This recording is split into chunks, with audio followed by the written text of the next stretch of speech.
Изборниот систем во целина, а посебно изборниот модел, останува изборна криза во Северна Македонија, иако самиот изборен систем беше подобрен со последните измени во главниот закон.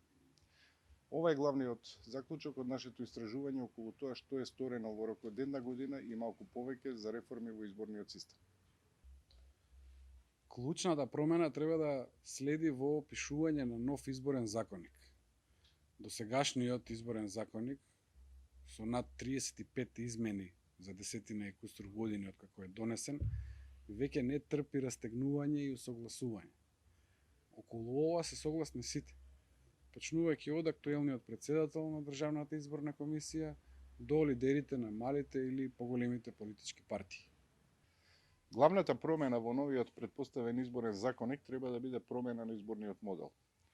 Во Северна Македонија условно може да се каже дека веќе е созреано мислењето дека од 6 изборни единици треба да се премине на една изборна единица со или без отворени листи и со опстојување на Донтовиот модел, односно пропорционално пресметување на бројот на пратеници според освоените гласови.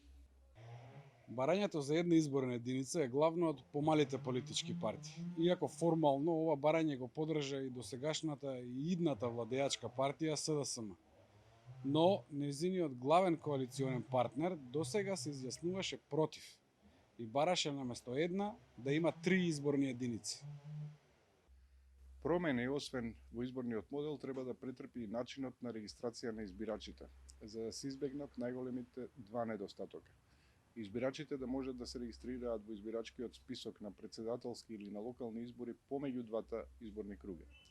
Исто така останува главната забелешка на ОПСЕ ОДИХР дека не може судска одлука за одземена деловна способност на граѓанинот да се однесува и на ускратување на неговото избирачко право.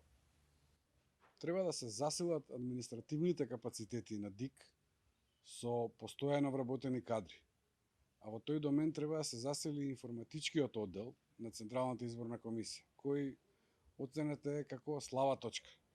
На последните парламентарни избори, како последица на надворешен хакерски напад, веб страницата на ДИК беше нефункционална од моментот на привршување на изборите па во следните неколку дена.